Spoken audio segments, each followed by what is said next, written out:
Tim Johnson requested that through a radio system for a UGA police officer, and I was close by. Who does he work for? Athens County Police Department. How long did it take you to get on scene? Maybe 5 minutes. I was in the 5 Points area, so I wasn't far away. When you responded, were you in uniform as you are today? Yes, ma'am. And did you respond in a marked patrol car? Yes, ma'am. When you responded, were you wearing a body cam video? Yes, ma'am. And was it recording? Yes, ma'am. When you got there, who, if anyone, did you meet with? I met with Tim Johnson, and I believe there was maybe 1 or 2 other Athens County officers on scene as well. And was there an individual there who had been detained? Yes, ma'am. What is that individual's name? Diego What's his last name? Ibarra, or so. Yes, ma'am. And did you have the opportunity to interact with Diego Ibarra that day? Yes, ma'am. Did you have the opportunity to observe Diego Ibarra that day? Yes, ma'am. And if you could tell the court approximately how long were you with Diego Ibarra that day? That day, several hours, probably upwards of 5 hours. And without telling us what he said, did you ask Diego Ibarra questions? Yes. Did he answer your questions? Yes. And for the record, in what language were you communicating with Diego Ibarra? I was using a translator to speak Spanish to him. I can't speak Spanish, so I was speaking with one of my Spanish-speaking officers who was relaying the questions to him. At some point, did you call 2 Spanish-speaking officers out? Yes, ma'am. Who are those officers? What are their names? The first one was Mason Bridges, he's a corporal, and the second one was Rafael Sayin, he's a corporal as well. Could you spell Corporal Sayin's last name for Madam Court Reporter? Sayan. And are both of those individuals native speakers? Yes. Of Spanish? Yes. So they were helping you translate? Correct. I want to approach, sorry, I don't have to ask that anymore. 1 moment. I'm going to approach and hand you a few things. First, I'm going to hand you what's been marked for identification purposes, the State's Exhibit 177. Do you recognize 177? Yes, ma'am. What is it? My body camera footage. Have you seen it prior to today? Yes, ma'am. Is a fair and accurate recording of your body cam footage on the 23rd day of February 2024 at the apartment complex that we just discussed? Yes, ma'am. State would move to admit States 177 and request permission to publish parts of it. Your Honor, I'm going to have to object to hearsay. Unlike other body cam we've seen in this video, we have, I would say, a contested witness, Diego Ibarra, and then later Argenis Ibarra giving statements. To the extent that those statements are on the body cam, we have to object. What we could do, Your Honor, we don't intend to offer the statements, the content of those statements until and after those witnesses testify. So at this time, we can play those portions of the body cam on mute, so that we are just offering this part of the body cam for the images that you see, and we don't have to play the audio. The only time we intend to play a part of the audio for State's Exhibit 177 is with the next witness, who's going to talk about statements made by this defendant at the scene, which will be a statement made of a defendant, which is not hearsay. Very well. It will be admitted for that purpose, and with those restrictions at this time. And so I'll mute it when we're talking to the other 2 residents. The audio will come back in when this officer enters the residence. So if at any time, if you feel like I have violated that stipulation, I would just ask that you make a contemporaneous objection so we can handle it. Yes. Thank you. Handing you what's been marked as State's Exhibit 178 through 194. I'm gonna have you look at all of those, and then I'll ask you some questions.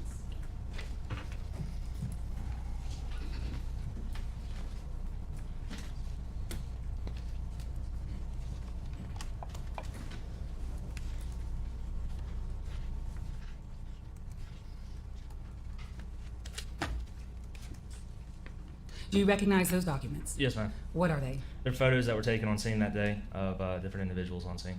Are those photos that you took that day of, first of all, Diego Ibarra? Yes, ma'am. Is there also a photo of Argenis Ibarra? Yes, ma'am. And are there photographs of Jose Ibarra? Yes, ma'am. And do all of those photographs, State's Exhibit 178 to 194, do they all accurately depict those 3 individuals as you saw them on February 23rd of 2024? Yes, ma'am. State would move to admit States 178 through 194, request permission to publish. No objection. They're admitted, you may. I'm going to play part of States 177, and for the record, Sergeant, and for counsel and for the court, we are going to use the timer at the top right corner of your video to discuss any timestamps on the video. Is that timer in UTC? Yes, ma'am. And what is UTC? It's 24-hour time. And at 13:36 is when your video starts. Would that be what time in Eastern Standard Time? 13:36 would be 1:36, I believe. Right, that's UTC. Right. Oh, So what time did you get on the scene? Okay, sorry, 8:32. Okay. Yes, ma'am. So 13:36 UTC is 8:36 8:36. Yes, ma'am. a.m. in Eastern Standard Time, right? Yes, ma'am. Okay. Just so we have that straight. Your Honor, if you could toggle over, we're going to play a little bit of 177, and for the record, it's going to be muted, so there'll be no sound for the first parts of it until this officer enters, and I'll clear the record up for that. Oh, you know what? It's not plugged in, so it is there. There we go.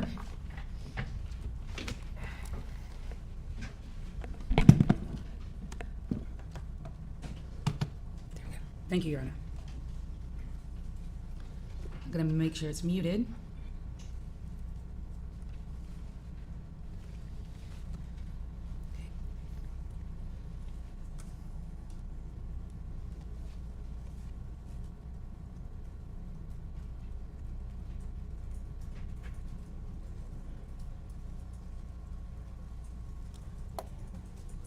So since 177, the very first video that we're playing, is on mute, tell the court what we're looking at here. I'm arriving on scene initially. I'm about to meet with Sergeant Tim Johnson from Athens County Police Department. That individual we see in the frame at 1337, who's that? That is Sergeant Tim Johnson. I can't remember the name of the other officer in the background, and that is Diego in the red sweatshirt.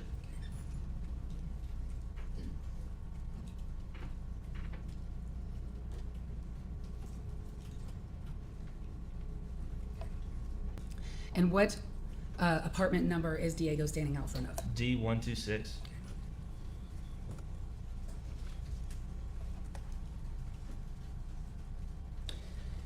Does Sergeant Johnson show you an image at some point in this encounter with him? Yes, right now he's showing me a still frame image from video that they had recovered that I didn't have at that time. And that still frame image, do we see it in your screen at 1337? Yes, ma'am, on the phone. And was that an image taken from a dumpster nearby? Yes.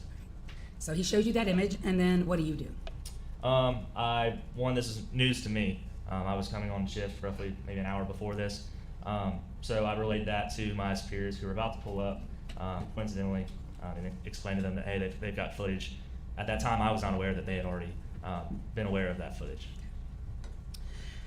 The footage that was shown to you by Sergeant Johnson, what, if anything, was significant about it to you, and then what you were observing for yourself on Diego Ibarra?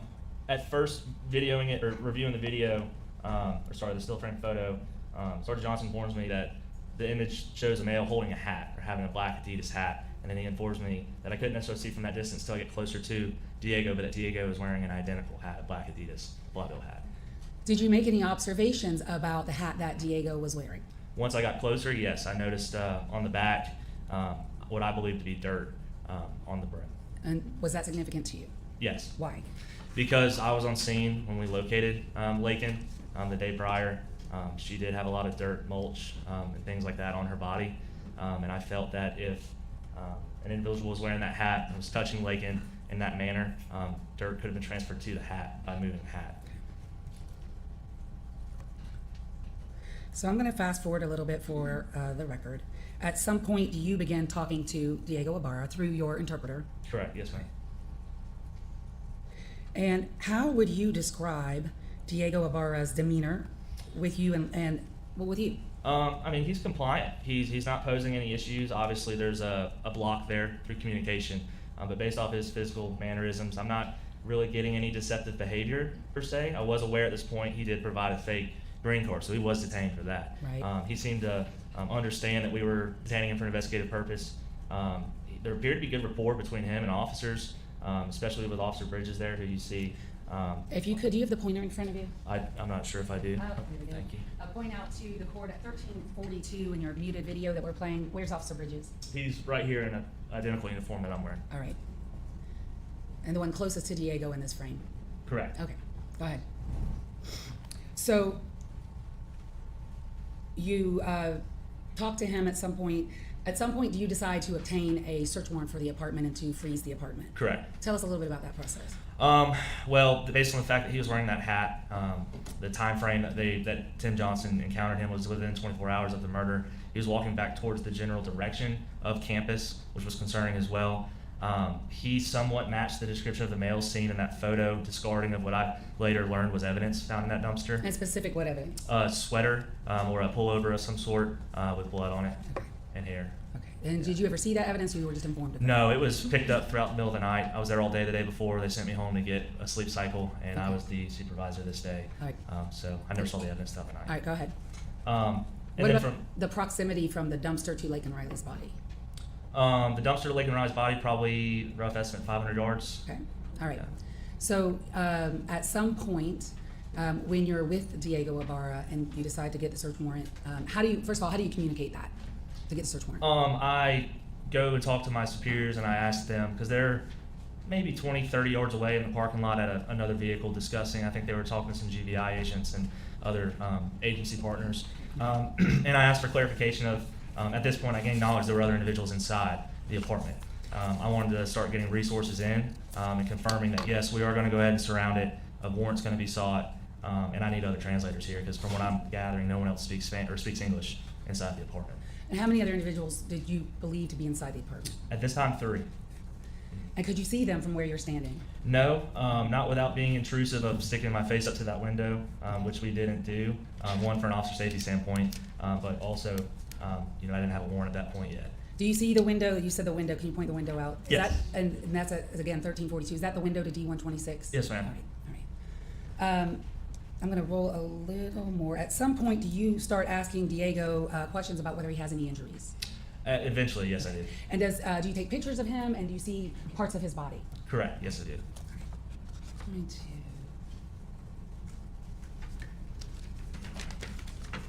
play the video first, and then show you some photos.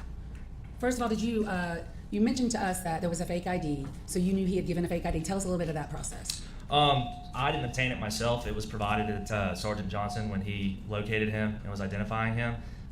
Sergeant Johnson provided it to me and stated, if you look at it, there's 2 different dates of birth listed. There was one vertically on the side and then one listed with the rest of his identification information. So did you agree with Sergeant Johnson's assessment that this was not a valid form of government identification? Correct, yes, ma'am. I'm gonna go to, I'm still muted. Okay.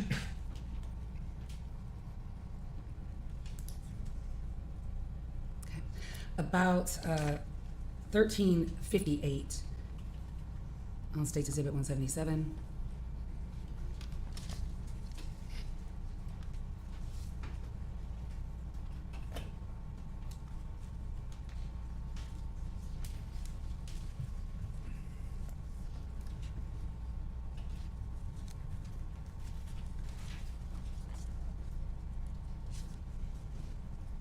What are we looking at here now at 1358? I believe at this point my captain, Seth Robinson, was interested in seeing his hands. And asked does he him- show you his hands? Yes, so Captain Robinson, I believe, asked Officer Bridges to relay to him to please, show us your hands, and he complied. Let's put his hands out. And did you see his hands? I did. Did you see any injuries to his hands? No.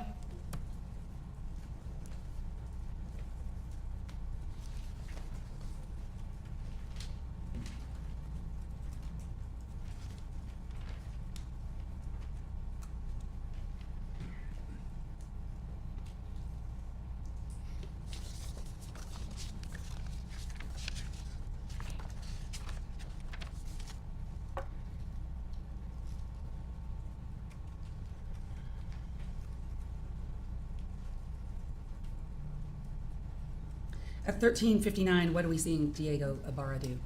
He was asked about, I believe they were asking if he could take his jacket off, and they were looking at tattoos as well as trying to make observations of any other potential injuries. And go ahead. And he takes his jacket off and becomes, I don't know exactly what he says, he starts kind of ranting a little bit and pulls his shirt up and shows us his stomach and his side tattoo. And do you see any injuries on his stomach? From my vantage point, no, I did not. And if you had seen any injuries, would you have documented them? Yes. Okay.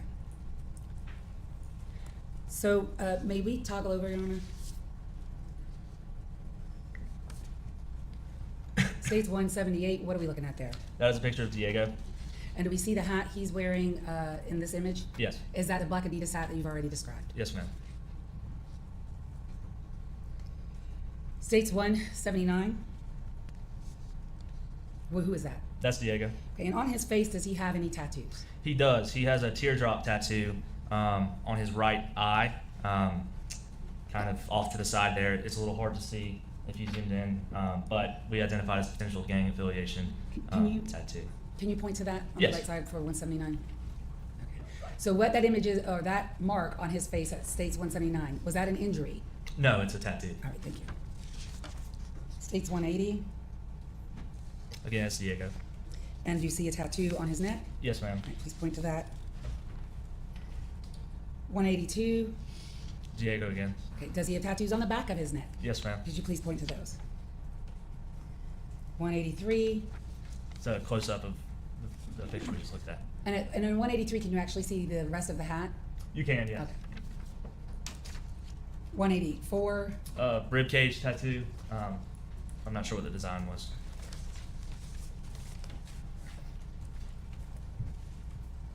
so tattoos, but did you observe any injuries? No.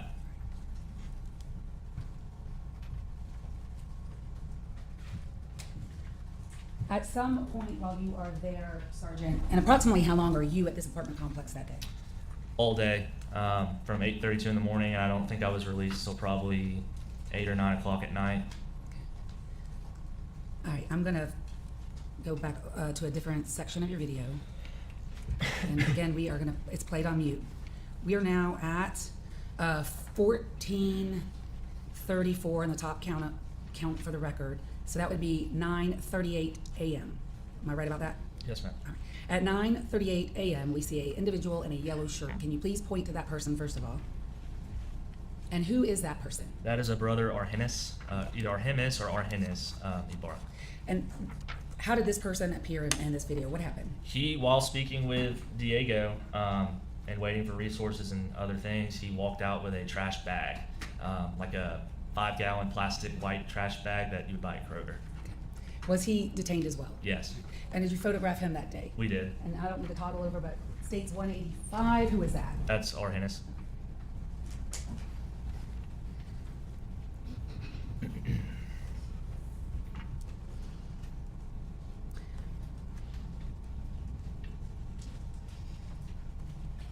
At some point, did you obtain consent to enter the apartment from Arhenis? Yes, And did you in fact enter the apartment? I did. What was your purpose of entering the apartment?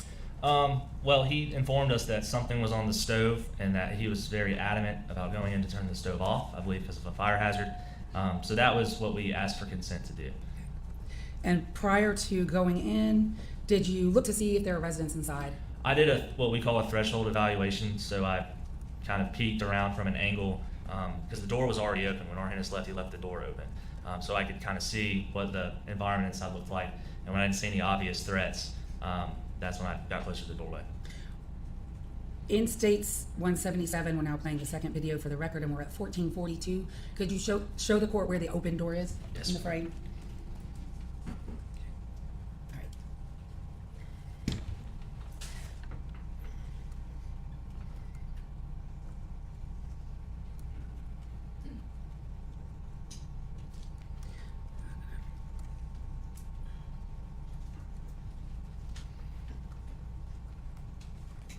I'm going to fast forward a little bit to the time where you made entry.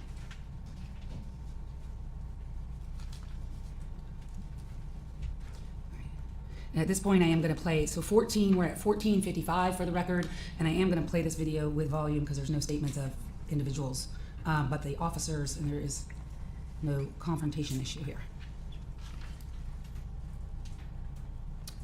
But now our video is not working, our audio is not working. There we go.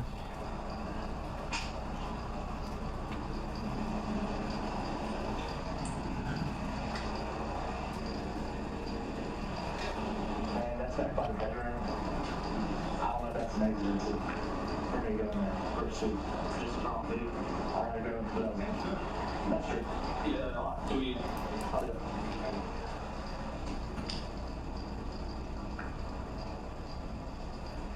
There's a guy right here. There's a guy right here. Yeah. Alright. Hold on. Hold on. Hold on. Hold on. Hold on. Hold on. Hold on. Policia. Hey. Policia, vamos. He said let someone go, so I'm gonna try and turn it off. Hey, I need you to translate one at a time. Come here. Come to me. Come here. Look at me back. Who are you? I need to see his hands. I need to see his hands. Tell him to slowly get out. Ask him to get anybody else.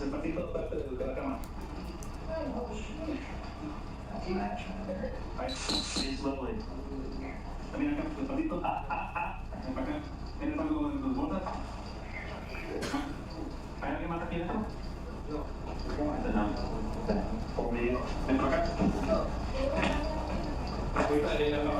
There's nobody else in here? No.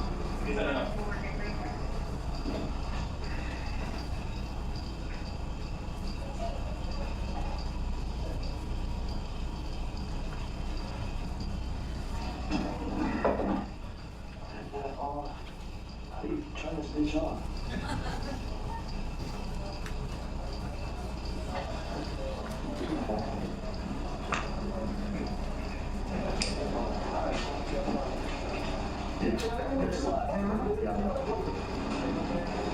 Okay, I'm gonna pause it at 14:58 for the record. Were there people inside the apartment? Yes. How many? 2. What were they doing? Laying in bed. Could you see their hands or their bodies? No. You had Bridges translate for you at some point, and when you went in, we could see a light. Were you holding a flashlight in your hand? Yes, ma'am. Were there in fact beans on the stove? There were in Okay. a crock pot, the ceramic part of a crock pot. All right, and you turned those off? I tried.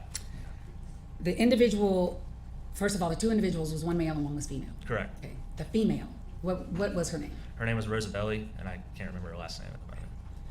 The other male that was in the apartment, what is his name? Jose Ibarra. And do you see that person that you pulled out of the apartment at 14:58 in the screen? Yes, you do. And what color clothing is he wearing? Red shirt, black shorts, and like black and red sandals.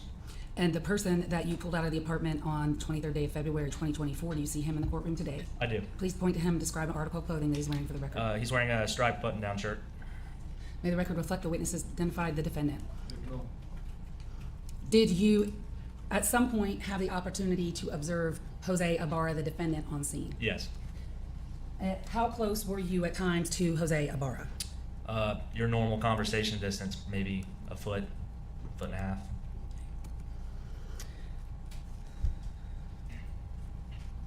Did you observe any injuries to Jose Ibarra? I did. What injuries did you observe? While speaking to him, I noticed on his right arm, his bicep, there was a scratch, which I identified as a potential defensive wound. On his left arm, he had a forearm scratch that was very similar, which in my mind looked like fingernail scratches to me. While he was sitting there speaking to us, I also noticed on his left wrist, just below the palm, he had a puncture, maybe a half an inch wide, that through my experiences of playing sports in high school and receiving the same injury from fingernails in football, I could see like wet flesh, like almost like it was fresh. It wasn't very old, possibly still irritated. And as he moved his wrists, when I was looking at them closely, I could actually see the liquid, or I guess body fluids that would be in that cut, kind of reflecting with light. Did you observe, I'm going to publish a few of the photos. Court, would you please talk a little bit, Your Honor? States 186, who is that? That's Jose Ibarra. And how would you describe his beard and mustache situation? It's thicker than Diego's, if I remember correctly. Not well maintained. He had sort of a neck beard. Wasn't very long, but it was definitely an established beard. I wouldn't consider it like a 5 o'clock shadow. Did Jose Ibarra have any tattoos on his neck? No. As far as height and weight differentials, you were with both Jose Ibarra and Diego Ibarra? Correct. How would you describe their height and weight differential? Jose at the time weighed more through my observations and was shorter. And when you say at the time, does he look thinner in court today? He does. Is that the way he looked on February 23rd as far as weight? And when I say he, I mean Jose. No. States 188, what's that? That is the back of Jose's head. 187? That is a close-up picture of Jose's mouth and lips. We were concerned. It looked like his lips were red and irritated. 189, A side profile picture. That's the right arm with a scratch. 191, That would be the left lower wrist forearm area with a scratch, as well as the palm. 192, That is his left palm that had some bruising on the thumb palm area, and if you kind of look below that area, you'll see an irritated red area, which is where I saw that fingernail puncture mark. okay, the one that was pussing or oozing, you said? Yeah, it was. Could you please point to that in 192? At the middle of the screen, thank you. Right. 193, That's another picture of his right arm with a tattoo, but also you can see the fingernail scratch. and 194. That is a scratch on his forearm.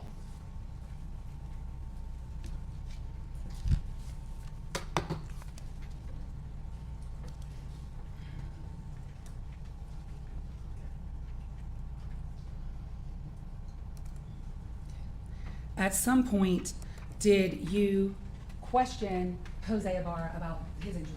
I used a translator, yes, we did. Who was that translator? That was Officer or Corporal Rafael Sayed. And is that the individual, Rafael Sayan? Did we just see him in now 1519 in your body cam video? Hold on, Correction. I'll back it up a little bit. Is that Rafael Sayan? Correct, yes. And may I have one moment?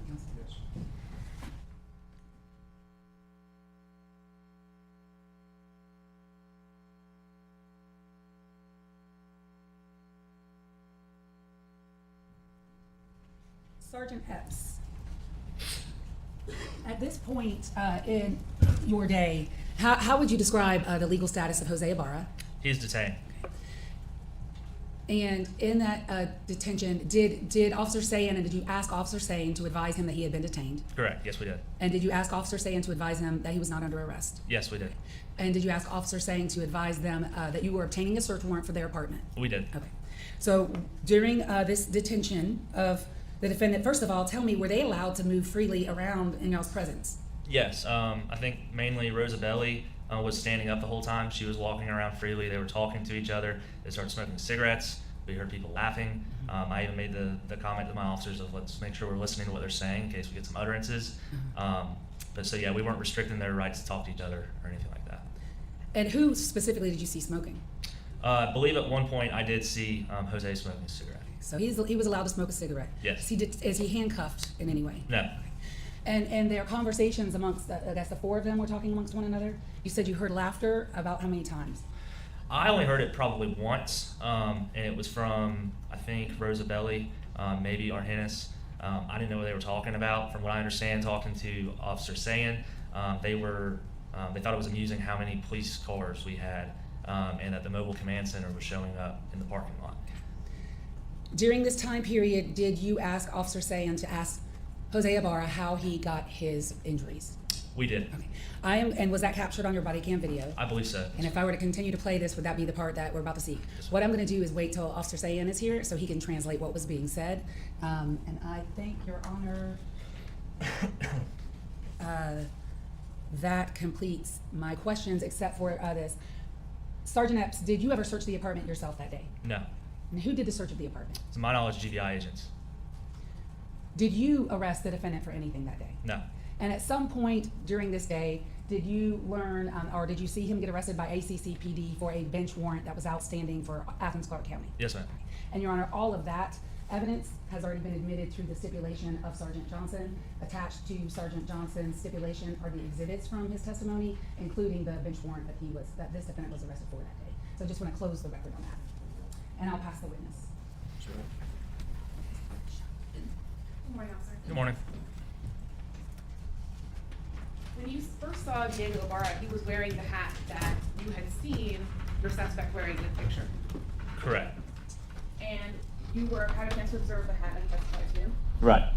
And how far away were you when you observed the hat on Mr. Ibarra, Diego Ibarra? On Diego?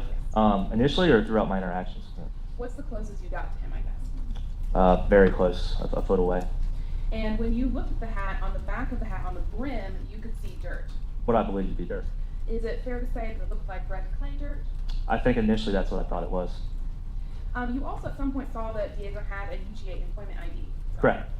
And that ID allows him access to some of UGA's campus, right? Yes, yeah. And you were informed that Diego was first seen walking towards the Rogers Road bus stop. Correct. And that bus stop is specifically a place where UGA buses can come and pick up students, right? Yes. And you also were able to confirm through investigating your internal UGA database that Diego did work for a UGA department, is that correct? Correct. He worked for the Bolton Dining Commons? There were some issues figuring out exactly where, because it doesn't necessarily say their place of employment. It'll say he's in that division. So once we kind of figured that out later on. But yeah, we knew he was employed for dining. So you did eventually establish that he worked at Bolton Dining Commons? Yes. You also noticed that Diego was wearing dark, long pants. Yes. And we know that the dark, long pants are similar to the ones that were in the video of the man walking toward the dumpster. Right. Yes, ma'am. When you first saw Jose Ibarra, he was asleep, right? Yes, I believe so. You had trouble waking him up. I wouldn't say trouble waking up. I just had to talk very loudly. Okay. And you also had to kind of rap on the door frame. Yeah, to wake him up. And you would agree that he was a little slow initially getting up and out of bed. Correct? But you believe that was because he was confused having just woken up. I didn't know what he was doing. I couldn't see his head. I said there's a guy asleep right here because he was in a sleep posture under covers. I couldn't see his hands. So he was slow. I could see the possible confusion because I'm not very good at speaking Spanish. I'm sure that to a Spanish speaker, I have a foreign accent like a Spanish speaker may have a foreign accent with English to me. So that's why I could see why there may have been some confusion for him. But to be clear, you felt that his slowness to respond was due to your Spanish speaking, his having woken up, rather than passively resisting. Possibly, yes. And that's what you put in your report. Yeah, yes. When Officer Bridges came in and delivered the command to show his hands, Mr. Ibarra immediately put his hands in the air. Correct. Now, when you detained all the individuals, they were detained outside of the apartment. Correct. And it was February morning, right? Correct. It was a little bit chilly. It was kind of similar, honestly, if I remember correctly, the weather now, about 50s, 60s. At some point, Rose Bailey asked to get a jacket when she was cold. As I was leaving the apartment, I was informed by, I believe, Bridges, or maybe it was an Athens officer, that she wanted a jacket. When you observed the markings on Jose Ibarra, you did not observe any blood in the wounds. I didn't see blood, no. It did not appear deep enough to draw blood. No, the only one that I think could reasonably draw blood, which obviously the scratches that I wouldn't say would be dripping blood, there could have been blood present, but that left puncture on the wrist that I described, I could see there being more blood coming from that than his scratches. Did you observe any scabbing? No. Okay. Just one moment, please.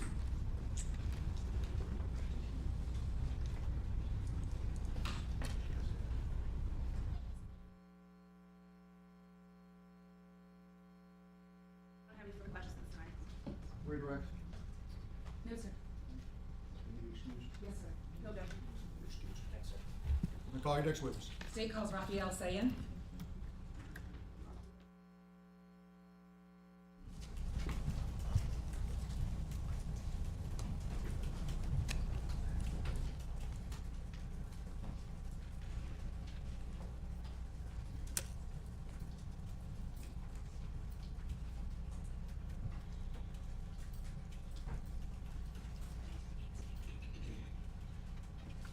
You can raise your right hand, please, sir. Do you swear from the testimony you will give today will be, in the matter of the state of Georgia versus Jose Ibarra, will be the truth, the whole truth, and nothing but the truth, so help you God? Yes, ma'am. Please take a seat, state and spell your first and last name. My first name is Raphael, R-A-F-A-E-L, and my last name is Sayan, S-A-Y-A-N. Where do you work? University of Georgia Police Department. How long have you worked there? 5 years. What are your current duties and responsibilities? I'm a patrol corporal, and my duties are to train new officers so they're ready to be on the road. As a patrol corporal, you wear a uniform like you are today in court, Yes, ma'am. and do you also drive a patrol car Yes. and wear body cam videos as well? Yes, ma'am. I want to ask you, Corporal Sayan, can you speak Spanish? Yes, ma'am, I can. How do you know how to speak Spanish? I've been speaking it for 34 years. I'm bilingual, fluent. Parents are from Peru. Went to Peru many, many times. My wife is also Latina, so we speak Spanish at home very often. Okay. And your wife is from what country? Colombia. Right. So you speak Spanish, and your parents are from Peru. Correct, yes, ma'am.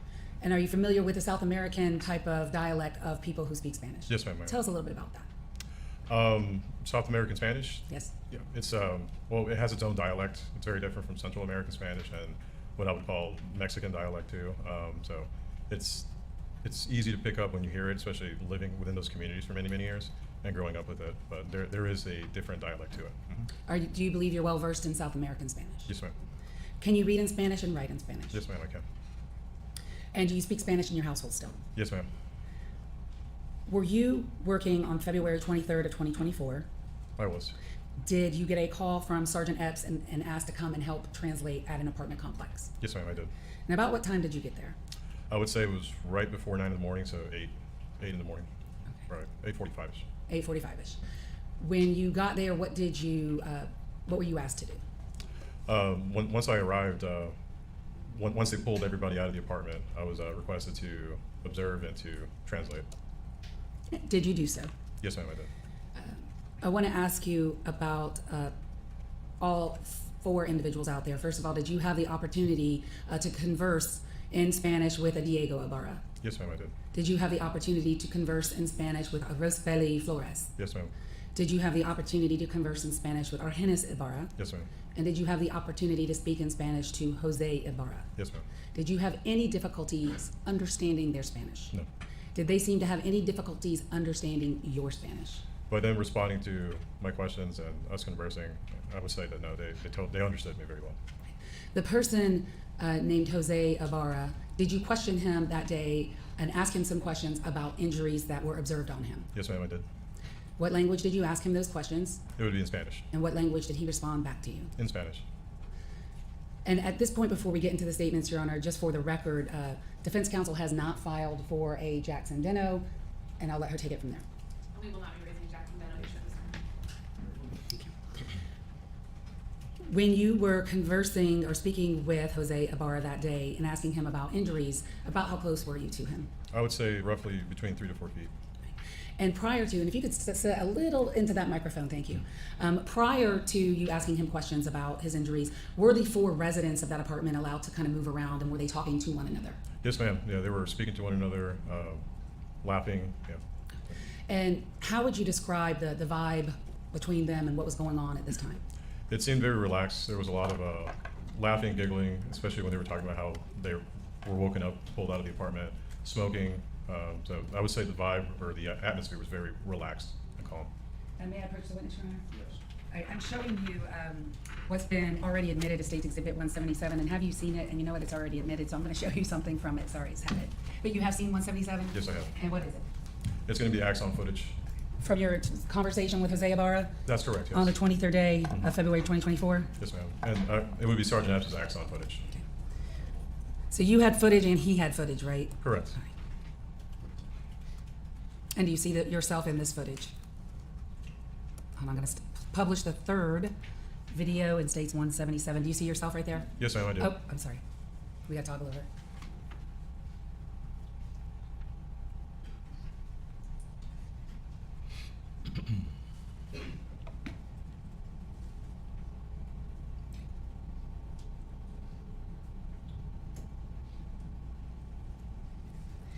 And this may be a little difficult to do. Hopefully you're going to be able to hear it. But what I would like you to do for the record is translate to us exactly what you asked him and exactly what he said back to you.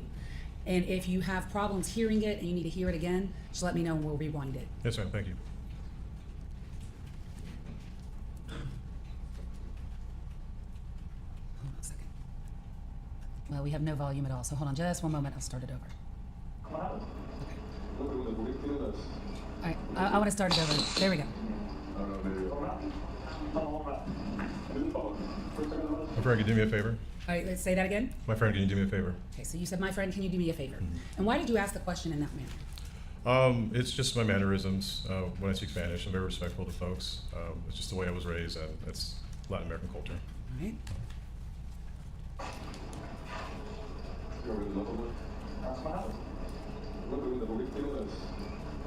I asked them, I have a question, why, and then I point to to my left knuckle, why is this red?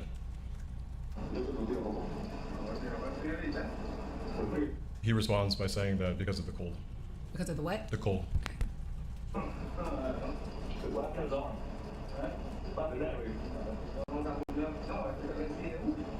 I asked him what happened there, and he. And for the record, we're at 15:20 of the video, and he is pointing to his left arm? It would be his right Or bicep. his right arm, sorry. I'm a little backwards. His right bicep. Okay, and you asked what? I asked what happened there, and he said that he had a scratch, but he didn't exactly explain from where or how. What happened there? What happened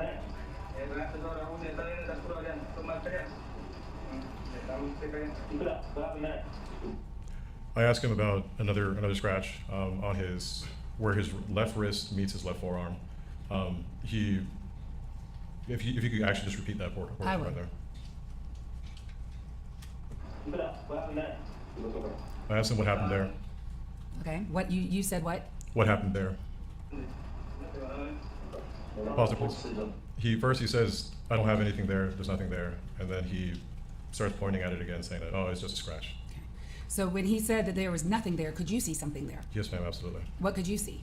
It looked like I don't exactly know the time, but I could see there was still a little bit of pus in it.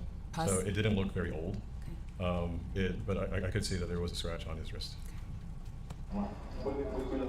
I asked him to raise up his sleeves.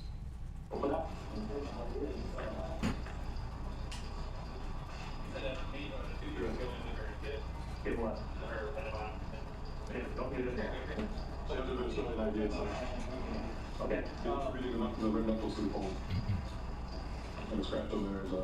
Do you hit the face or anything? I asked him, were you struck in the mouth?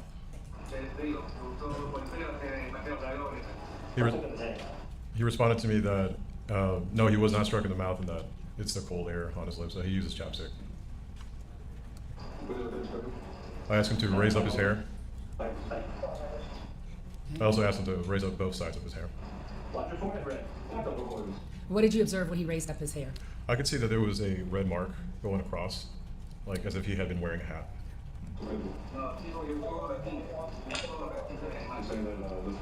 He explains to me that he wears a hat, a gorra, a hat, and continue. What kind of hat does he wear? I then ask him what type of hat, and he motions over to Diego, who's sitting to the right of him, that it's a hat very similar to that one that was on Diego's head. Thank you. And does that complete your conversation with Jose Ibarra about his injuries? Correct, yes, ma'am. I want to ask you, at some point, does he use the word for nail in Spanish? Oh, no, he doesn't. Okay, do you use that word? In Spanish? Yes. The nail. So the word in Spanish for nail, as in like a fingernail, would be, excuse me. Sorry, I apologize. I'm drawing a blank right now. Yeah. But it would be uña. Okay. But I didn't hear that Okay. when he didn't respond that to me. He did not. Mhm. What was the question that you asked with uña that he did not respond back to? Well, I had asked him how did he receive the scratches, and he didn't give me a clear answer at all. Hold on.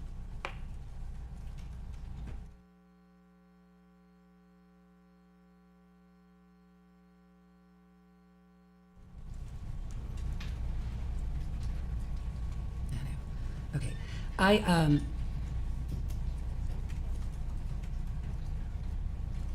want to have you hear this one section, Corporal saying.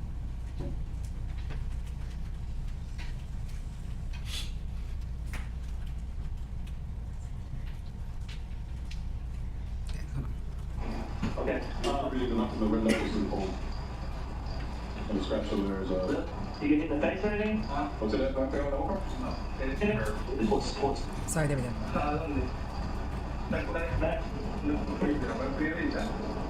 We're back at 15:19. If you could just listen to this again. What happened to his arm? What happened there? What happened there?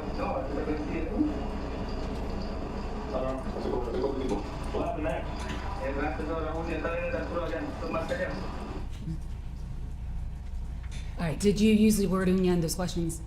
No, ma'am. Okay, what word did you use? It sounds like I didn't really use a word. I asked what had happened there.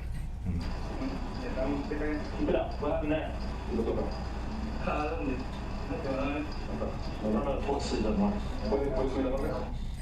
And his answer to the specific one about the left wrist was what? Well, first he said where. Okay. He was, the way it looked like he was acting as if there was nothing there, but I could clearly see there was a scratch. Mhm. At first, that's what he said, where, and then what? And then he pointed at it, and again, he doesn't really tell me how he got it. Yeah. One moment, Your Honor. One final thing.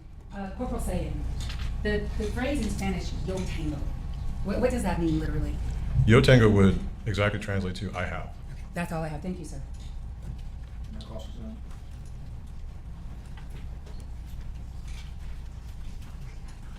Good morning, ma'am. This all occurred on February morning, Yes, ma'am. and I believe you said you arrived around 8:45 in the morning? 8:45-ish. And this was a little bit after that, but still in the morning. Yes, ma'am. And Mr. Ibarra was wearing a short sleeve shirt Yes, he was. and shorts Yes. and slides. And I would say so. Okay, and he didn't have any sort of jacket or other covering. No, ma'am. All right, just a moment.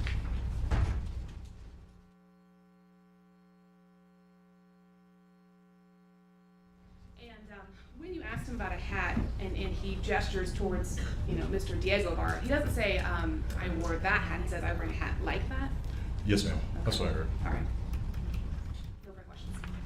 Regret? No, sir. Anything excused? Yes, sir. Any objections? No objection. You're excused. You call your next witness. State Clause, Special Agent Annie Mormon.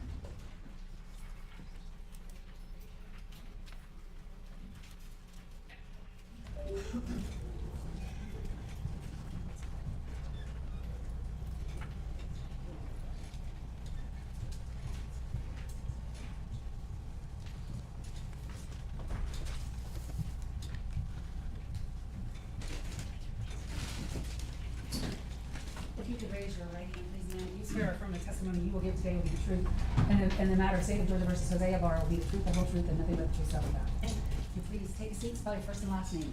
My name's Annie Mormon, A-N-N-I-E, Mormon, M-O-O-R-M-A-N. What do you do for a living? I'm a special agent with the Georgia Bureau of Investigation. How long have you worked for the GBI? 4 years. What are your duties and responsibilities? I currently serve as a crime scene specialist with the Region 11 GBI office. What do you do as a crime scene specialist? Collect evidence, process scenes, send evidence to the crime lab. And tell the court a little bit about your training for your job. Sure, so we participate in a GBI Special Academy, which is 13 weeks. And then on top of that, we participate in a lot of extensive training to become a crime scene specialist, which includes advanced training in blood stain pattern analysis, reconstruction of crime scenes and such. Were you asked to assist the University of Georgia Police Department in searching an apartment on the 23rd day of February 2024? Yes, Did you tell the court what was the address of that location and about what time did you get there and what you did when you got there? sure. The address was 2085 South Millage Avenue, the Argo Apartments, apartment D126. I had been in that apartment complex from approximately 11 a.m. Helping do neighborhood canvasses, specifically to search that apartment. We didn't start that until approximately 3:30 in the afternoon. Tell us a little bit about the canvassing process. What was going on with the canvassing of the apartment and about what time did that start? I believe it started around 10:30 or 11 a.m. There were many GBI agents on that property, probably somewhere between 40 and 50 of us. We had broken down into smaller groups to speak to each individual apartment occupant to try to get any sort of information we could. And then at some point you turned your attention to searching the apartment. Yes, Prior to searching that apartment, was a search warrant obtained? yes it was. Tell the court, first of all, in general terms, describe the apartment, D126. Sure, the apartment was approximately 700 square feet, maybe 20 by 35 feet. It was one room essentially. It was kind of an open space living area that had 2 beds and a couch with a small closet, a small kitchen in the northwest corner, and a bathroom in the northwest corner. When you searched the apartment, did you take photographs? Yes, I did. And did you also do a crime scene sketch of the apartment? I did. I'm going to hand you a series of photographs. They are marked for the record as states 195 through 235, with the exception of states 209 through 215, and 225 and 226. Those numbers will not be used. So handing you this stack, and then I'm going to ask you some questions. Okay.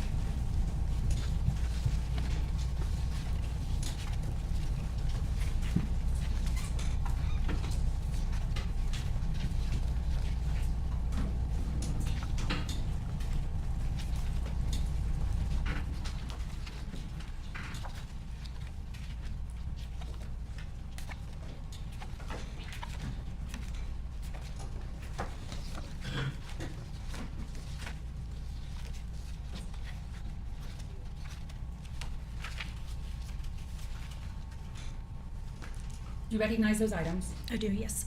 The 235, can we start with that? What is it? This is a crime scene sketch I created after searching the apartment. Is that an accurate sketch of the apartment? Yes. So we commit 235. No objection. 235 is admitted. And then the remaining of the exhibits that I handed you, what are they? These are photographs that I took during that search. And do those photographs fairly and accurately depict the apartment and the items inside the apartment as you saw them on the 23rd day of February 2024? Yes. State would move to admit state's exhibits 195 through 234, with the exception of 209 through 215. Also accepting 225 to 226, those numbers will not be used. No objection. They're admitted. And may I request permission to publish?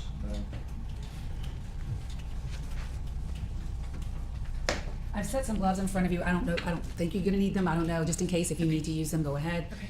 First of all, in searching the apartment, let me come back and grab those exhibits. And I'll give you these if you might need them. Okay, thank you. And put that, yeah, it's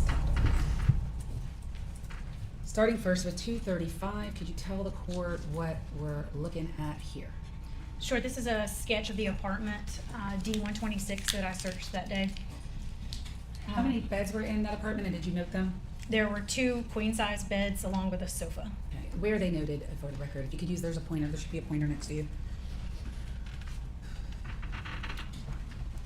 Am I pointing at this TV? Yes, you are. Okay. Sure, so this is the west wall. There was a queen-size bed here with the head towards the kitchen. And then there was another queen-size bed located on the south wall here with the head towards the west wall, and a sofa here between the closet area and this bed.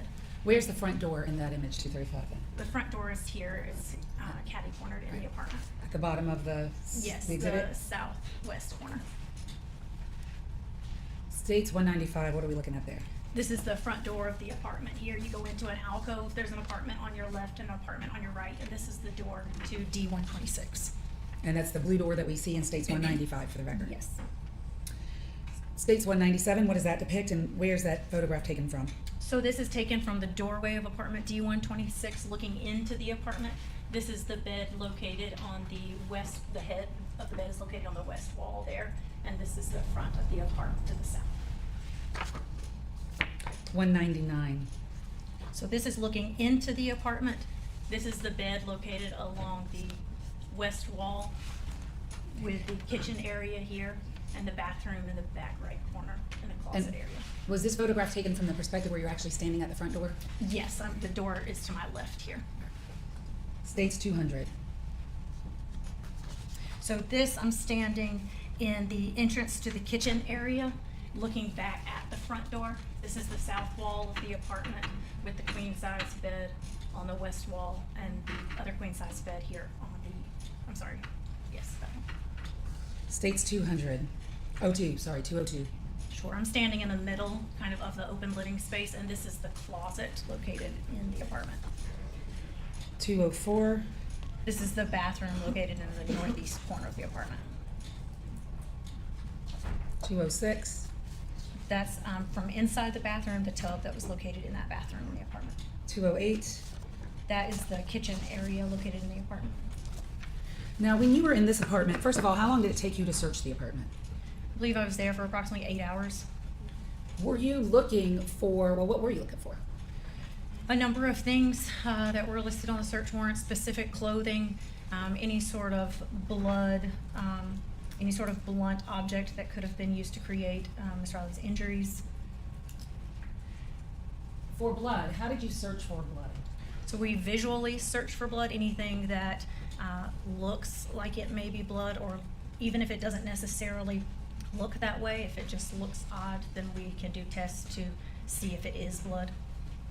And did you find any items with blood inside that apartment? No, we did not. Did you at some point seize some gloves? We did. Tell me about the gloves and where were they and why did you take them? So in the search of this kitchen area, specifically this left-hand top drawer, there were located 3, I guess what I would describe as utility-type kitchen gloves, plastic in nature, looked like restaurant style, like you would use in a kitchen, gloves. Showing you 216, what does that depict? So upon opening the drawer, the gloves were located here. It's kind of dark, but you can see the outline of the gloves there. Why were those gloves of interest to you? Earlier in the day, officers had located gloves that had been described as looking sort of like these from a bush at the apartment complex. Did you seize these gloves? I did. And when you seized them, how did you collect them? They were collected and placed into an evidence bag. And did you seal it? Yes, I did. And was it eventually transported to the Georgia Bureau of Investigation for analysis? I transported it to the UGA Police Department and turned it over to their evidence personnel, Daniel Saunders. And when you transported it to him, did you deliver it to him sealed? Yes, I did. I'm going to hand you what's been marked.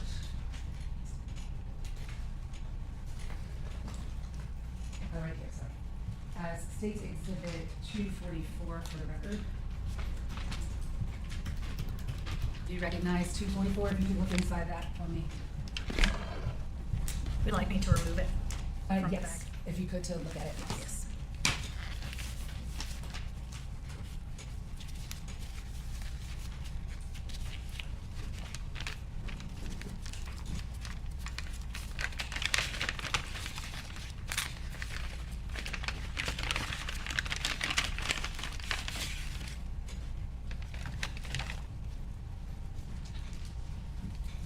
Do you recognize those items inside the bag? Yes. What are they? These are the gloves that I collected on the night of the 23rd, excuse me. The statement moved to admit States 240, what is it? Sorry, 244. And request permission. 244 is admitted. I'm just gonna take one of them out. Okay. All right, and I'll put the rest back in. Okay. Those are the gloves.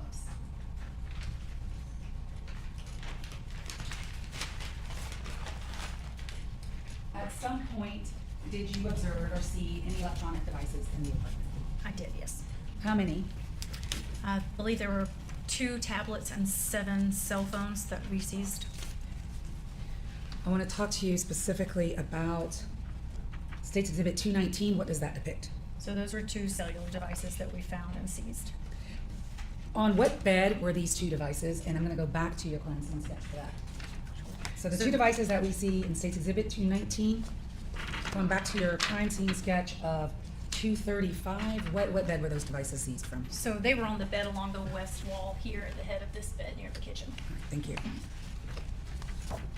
And while you were searching this apartment, were 2 of the residents who resided inside that apartment outside? Yes. Who were those 2 individuals? Rose Belly, Flores Bello, and Arhenis. If you could adjust your microphone a little bit So more sorry. closer, yes, just you could scoot up a little bit because Sure. when you speak, I'm having a hard time hearing you. And I need to make sure they can hear you over here as well. So those 2 individuals were who? Rose Belly, Flores Bello, and Arhenis Ibarra. And those individuals were outside. Yes. At some point, did you gain permission from them and did you identify electronic devices that belonged to both of those individuals? Yes, we did. Rose Belly and Arhenis? Yes, And were those devices inside the apartment as well? they were. With those devices, what did you do with the 2 devices that belonged to Arhenis and Rose Belly? So I did not have a conversation with Rose Belly, but there were additional agents on scene, Agent Cameron Karate and Special Agent in Charge Trent Hillsman, who had a conversation with Rose Belly and determined which phones belonged to she and Arhenis. Those phones were removed from the apartment and they processed those phones on scene. And did those two give y'all consent to process their phones? They did. Were they waiting for you all to finish your search? Yes. So how long were they waiting for you? Like how long, you told us you were there 8 hours, 9 hours? Yes, I was there approximately 8 hours from 3:30 in the afternoon until 11:30 at night. At some point, did Rose Valley identify two devices that belonged to Jose? Yes. And did you seize those two devices? Yes, we did. Are those two devices the two devices that we saw on the bed in the photograph that They we've just are. shown? Yes. Well, there won't be a confrontation issue because she's going to be our next witness. And I would offer that only for, to explain the officer's conduct about why she seized the device, but any confrontation issue will be cleared up by the next witness, or will be cured by the next witness. So I will overrule the objection at this time. It needs to be made later. I'll reconsider. Yes, sir. Handing you now what has been marked as State's Exhibits 245 and 246. Ask that you recognize those two devices, or do you recognize those items? I do, yes. What are 245 and 246? These are the cell phones that were located on that bed on the west wall of the apartment. And are those the cell phones that you seized that evening? Yes. What did you tell us about the seizure of those two devices? But before I do that, I want to move to admit 245 and 246. Your Honor, we're still maintaining our objections that part of the direct motion to suppress, but subject to those objections we don't have. Those objections are noted, and I will admit it. 245, 246. Tell us about the seizure of 245 and 246, these two cell phones. So they were located, like I said earlier, on the bed along the west wall.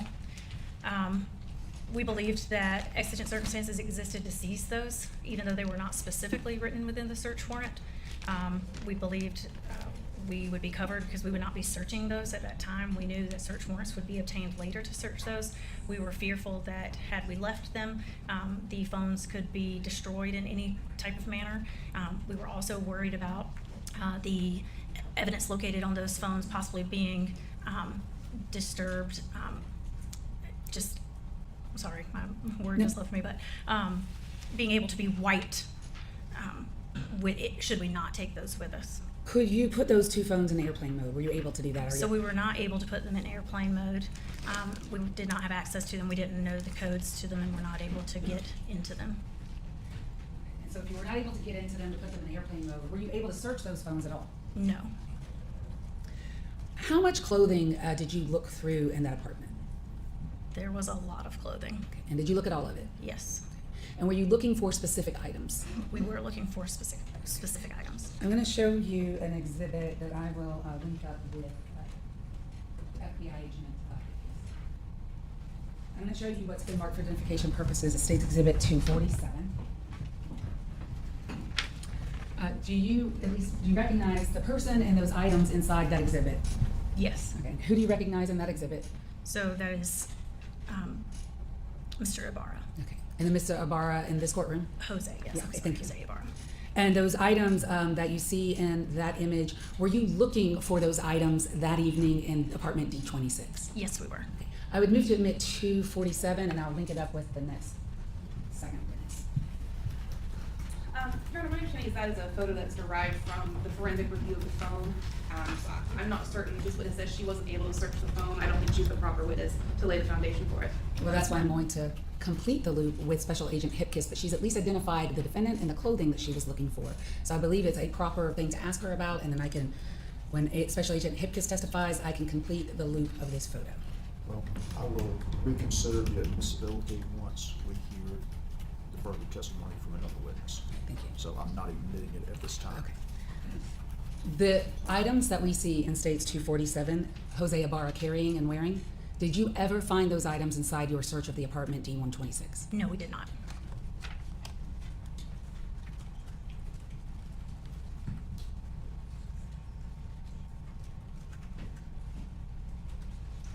I believe that's it, Your Honor. I'll pass the case. Cross-examine. Yes, Your Honor. Good morning. Come on. Before you conducted the search of the apartment, you were involved in the neighborhood campus. I was. And without telling me what you said, you spoke with an individual named Jennifer Slonaker. Yes. And while you were speaking to Ms. Slonaker, another individual kind of voluntarily joined the conversation. Correct. And that individual was Stephanie Slayton. Correct.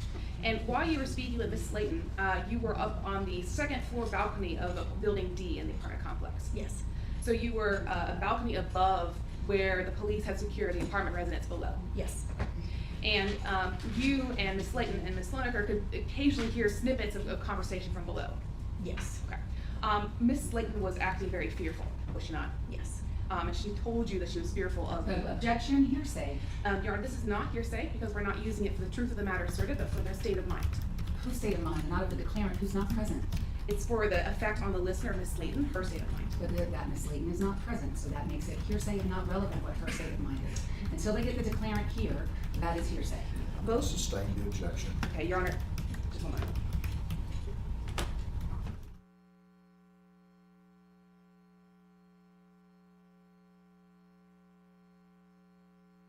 Your Honor, I'll proffer that we are calling Ms. Slayton. She's under subpoena. We'll be here tomorrow. This is primarily for efficiency's sake. I just want to get some demeanor testimony and statements from Ms. Agent Mormon, so we don't have to recall her. The demeanor questions are appropriate. Anything that Ms. Slayton said, I maintain is hearsay. If Ms. Slayton takes a stand and denies saying those things, then they will have to recall this witness. But that's just that does not make these statements admissible. They have to call the declarant first. The objection is still overruled, but I agree that the demeanor questions are appropriate. Okay. So after Ms. Slayton acted fearful, you ended up moving her across the street. No, we did not move her across the street. We finished our interview with her there and then conducted a secondary interview when we found her across the street at the gas station. And this was across the street from the apartment complex? Yes. And it was later that same morning? Yes. When, now let's turn to the search of the apartment. Basically, all of the apartment is one room, right? Essentially barring the bathroom, And you would agree with me that it was pretty messy when you arrived. fairly. There were piles of clothes everywhere. Yes, The apartment only had one closet, correct, and the closet was partially filled with some boxes and other detritus. correct. And you spent 8 hours, you said, searching the apartment? Yes. At what time into that 8 hours did you notice the cell phones on the bed? I guess we noticed them. I started at the front door with the search. We started at the end of the bed on the right-hand side as you walk in the door. And we were going through there were several pieces of luggage that were filled with clothing that we were going through. So it wasn't until I finished the search of all those clothes that we ran into the first cell phones on the floor next to that bed. And what, was that an hour into your search? Can you estimate how long that was? I would have to look at the timestamps on my photographs to be for sure, but it may be an hour or two. Okay. And then you mentioned that you did some tests for blood. Can you explain what those tests are? Sure, so it's a presumptive blood test, so it's a phenolphthalein presumptive blood test. There was only one area in the apartment that I questioned that looked like it could possibly be blood. When you take a sample of that substance, you add different chemicals to it, and if it were to show pink, then it confirms that it is an area of blood, and then if it does not turn pink, then it's not, and it did not. Now, in the apartment, you would agree with me that there were 3 units somebody could sleep on. Sure. There was the couch on And the two right beds. side and 2 beds. And you were aware that there were 5 residents that lived in the house or apartment. It's only aware of 4. Okay. Were you aware that the queen side bed on the left side of the apartment was being shared? On the left, are you talking about the west wall? Yes. Where we found the phones? Yes. I did not know if it was being shared. No further questions. Briefly, you had the opportunity to interview Ms. Slayton that morning, correct? I did. And without telling us anything that she said, did you observe her demeanor? Yes. Were you able to get close enough to her to see if you could smell or determine if she was under the influence of alcohol? Yes. What was your impression of her, whether she was under the influence of alcohol at the time that you were talking to her? I would say that she was. She smelled very strongly of alcohol. And your test for blood, you did only one presumptive test in the apartment. Yes. Is the first part of the process a visual examination? Yes. Why is that? Because what you see tells you information that you need. So is there any way for you to spray the entire apartment with something to see if there's blood, or do you actually look for blood first and then test it if you suspect it? We actually look for it first. With your eyes? Mhm. That's all I have. Thank you, Your Honor. Anything else, Ms. Glenn? No, Your Honor. You should be excused. Yes, sir. No objection. Subject to recall for the Ms. Ladies. Take direction, if you would, from Ms. Ross. I Yes, sir. I'll bring her back if she's needed, and I'll get in contact with her. This is probably a good time to take a recess. We'll take 10 minutes.